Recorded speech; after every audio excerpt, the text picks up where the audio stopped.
president sharing a message of hope with that massive crowd.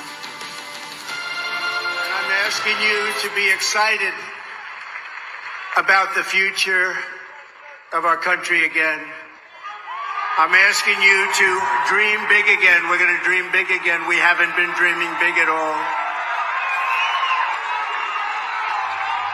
This will be America's new golden age. It's going to happen quickly, too, very quickly. Every problem facing us can be solved, but now the fate of our nation is in your hands. Next Tuesday, you have to stand up and you have to tell Kamala Harris that you've done a terrible job, that crooked Joe Biden has done a terrible job. You've destroyed our country. We're not going to take it anymore. Kamala, you're fired. Get out. Get out. You're fired. On issue after issue, Kamala broke it, but I will fix it. We're going to fix it. But we're just not running against Kamala. I think a lot of our politicians here tonight know this. She means nothing. She's purely a vessel. To save our country, for the past 9 years, we have been fighting against the most sinister and corrupt forces on earth. With your vote in this election, you can show them once and for all that this nation does not belong to them. This nation belongs to you. It belongs to you. No city embodies the spirit, energy, and potential of the American people more than where we are gathered tonight. We want to win our country, but we also want to win New York and make it safe and strong and beautiful and affordable and vibrant again. And we're going to do that. You heard it. El presidente 47, Donald Trump. Good damn evening, Americans. Jericho Green here with you once again, people. And another massive rally for Trump yesterday in New York. Fucking MSG over here. The garden. Madison Square Garden packed. Tens of thousands of people inside. Thousands of people outside. That's what they don't tell you about. That's what they don't show you, are the thousands upon thousands of people who are outside, who couldn't get in, but they stuck around because Trump's in there, because they love this country, because they want to save it, because they know the current administration is a runny feces sandwich, top to bottom. It was a huge success, though. A lot of people there. Some of the usual suspects. You had Elon Musk there. He was freaking out on stage. He was like, that dude is strange, man. Get him inside a lab or in front of a computer, and I'm sure he's very comfortable. But outside of that, sometimes he's a little weird. But hey, great dude, great ideas. He's going to do great things on the, the Government Waste Commission that Trump is going to have Elon Musk head up, where he's basically going to go, oh, that's dumb. That's expensive. No, thank you. Cut that off. Cancel that. Get us out of that. Can't wait. Elon Musk was there. RFK was there. Tulsi Gabbard, Tucker Carlson, Hulk Hogan. That dude, Tony Hinchcliffe from Kill Tony. I want to play a clip of Kill Tony because he's getting in some trouble. He's getting in some hot water. And of course, the fact that he was at a Trump rally, Trump is going to get a little bit of that on him. But I don't think he really cares. I mean, I don't know how involved Trump is with the people who are going to be on stage at his rally. Maybe he's very involved. But if he knew Kill Tony was going to be there, that's the name of the show the guy has, where they basically just roast the shit out of each other. But Tony Hinchcliffe, if he knew that Tony was going to be there, he had to know what to expect. His people had to know what to expect. I'm sure they watch YouTube clips. I'm sure some of them or all of them saw the roast of Tom Brady, where Tony Hinchcliffe was killing it. They know what Kill Tony's all about. But they brought him on stage, and he had some things to say about Puerto Rican people. He tells a joke about Puerto Rico. He tells a joke about Latinos, illegals, and stuff. But what they don't tell you in the mainstream mediocres, because they're not about reporting the truth, they're about stoking division. They're about sowing seeds of fear. They are lapdogs of the establishment. They used to be the watchdogs. Now they're the lapdogs. But what they won't show you is how it ended, because at the end, Kill Tony said, or Tony Hinchcliffe, whatever, he says, Republicans, the party of humor. And if you listen, the people are laughing. Yes, it's brutal, but that's what he does. That's why he's there. He's doing what got him there. You're not going to do one thing and then they pay you to be somewhere, or they book you to be somewhere, and then that's when you want to test out new stuff. That's when you want to do a 180. No, do what we paid you to be here for. Do what we called you here for, what we booked you here for. So that's what he did. I think the shit is hilarious. What do you think? Like, I don't know if you guys know this, but there's literally a floating island of garbage in the middle of the ocean right now. Yeah. I think it's called Puerto Rico. Okay. All right. Okay. We're getting there. It's absolutely wild to see. And in Texas, stuff is really, really crazy. We're right there by a wide open border. Where are my proud Latinos at tonight? You guys see what I mean? It's wide open. There's so many of them. It's absolutely incredible. Believe it or not, people, I welcome migrants to the United States of America with open arms. And by open arms, I mean like this.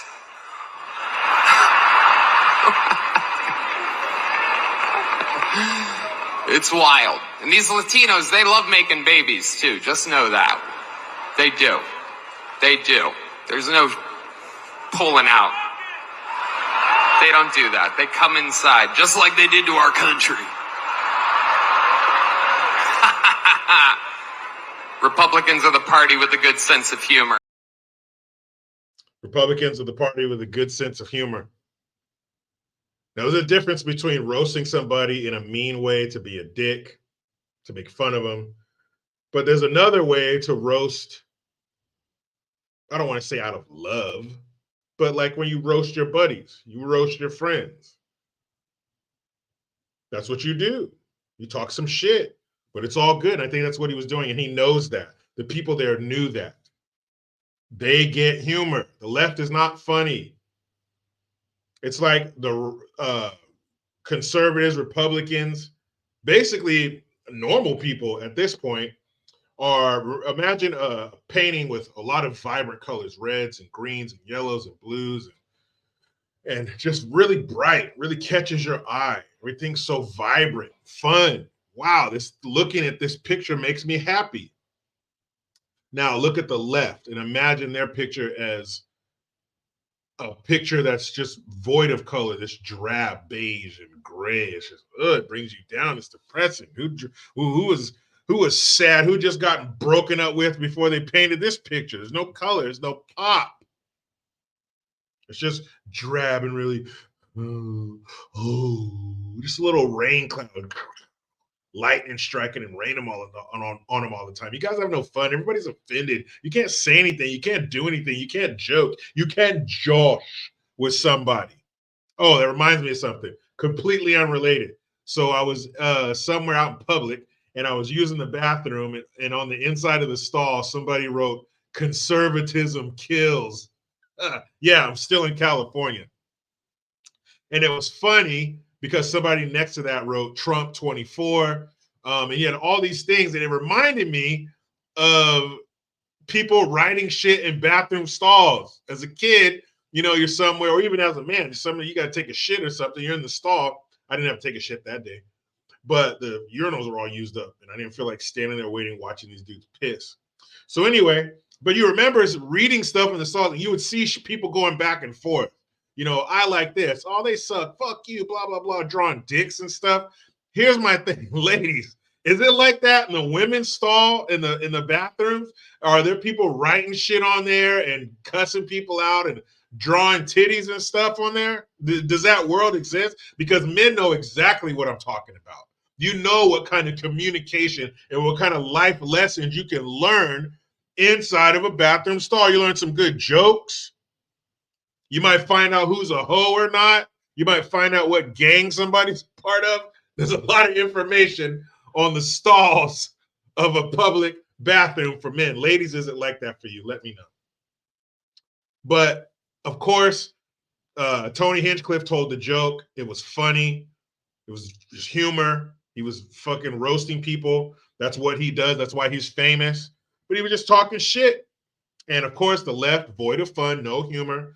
It's racist, and Trump must be racist because you had him, and it's racist, and blah, blah, blah. Man, you guys suck. Who wants to be on the left? But that's something else that was attached to the rally. And of course, huge rally, Trump. What is Trump? A Nazi. Which Nazi? Hitler. So of course, 1939, the American Bund had a huge rally, about 20,000 people inside MSG, Madison Square Garden. And the American Bund was basically an American propaganda arm for the Nazis. But they were popular, for lack of a better word, before we got involved in World War II, in the late 30s into the very early 40s. Before, like I said before, we got involved Pearl Harbor December 7th, 1941. But forget about Pearl Harbor. That was nothing. Pearl Harbor, nothing. Civil War, nothing. 9/11, Schmine 11. Pearl Harbor, Schmerl Harbor. You know what the worst day was in America? Hold on. Told myself I wouldn't cry. But you know what the worst day was in American history? I'm sorry. Who's cutting onions? The worst day in American history was July 6th. I know what you're saying. Jericho, you idiot. You idiot. It's January 6th. Because Sloppy Joe got on TV and said that it was July 6th. Since he's our fearless leader, I'm going to listen to him. So now it's July 6th. But the worst day in American history was July 6th. I can't even talk about it. But the American Bund was at its most popular in the late 30s, very early 40s. But what they don't tell you about that day in 1939, because this is the same thing.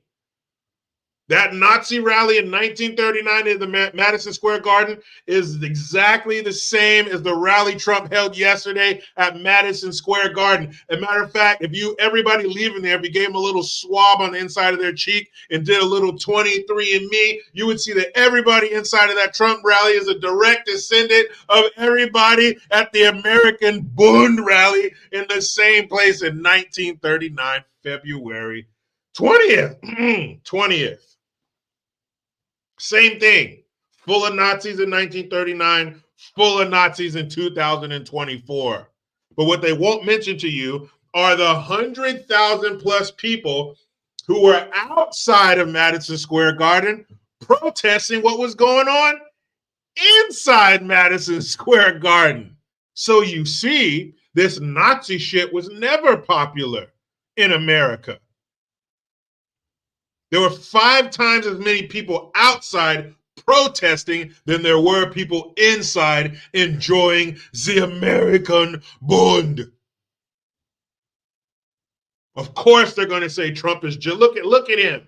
He's praising Nazi generals. Remember Kamala, the Ugandan nightmare, the politician who went horizontal so her career could go vertical, said the other day, last week, in front of the White House from behind the podium, that Trump admired Hitler's generals, ergo, he's just like Hitler. He has a rally at MSG, he's just like the Nazis. It's almost like they want him to get killed by some radicalized, purple-haired, soft handshake, granola-headed dirt fucker.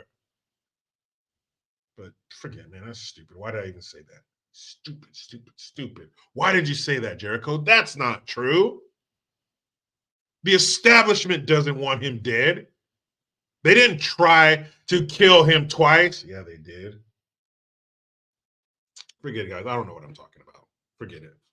I don't even know why I made this video. I don't even know what I'm talking about because there's no way in the world that our elected officials and their cohorts, some might even say their puppet masters, would dare shoot a former president who is running for re-election. There is no way. But just know, if you know somebody in New York who was at that rally, you're a Nazi too, just for knowing them. And if you happen to have been in New York City, you were at that rally and you're watching this, just know that you are a Nazi sympathizer. And they probably use AI to erase Trump's orange Hitler mustache, or the Michael Jordan. Are you old enough to remember when Michael Jordan was doing the Hanes commercials and he had the Hitler? Basically, it's over. That was in New York State. Can he flip New York? I don't know. That would be crazy. But that rally took place in New York and it was fucking crazy. Meet me in the comments. Don't forget, ladies, are your stalls crazy like ours are with the hieroglyphics? And if you like what you hear, make sure you hit that little ticker thing across the top of my page, the merch store. Grab some merch, maybe buy a cup of coffee, whatever you want to do. But if you like what you see, make sure you like, subscribe, and share. I will meet you in the comments. What do you think that rally means to Kamala's campaign? What do you think that rally at Madison Square Garden means to what's going to happen in New York State? Will it be flipped? I don't know. That's why I'm coming to you. That's why I'm meeting you in the comment section. You know how it goes. Try to be done with the left. They just won't let me. I'm out.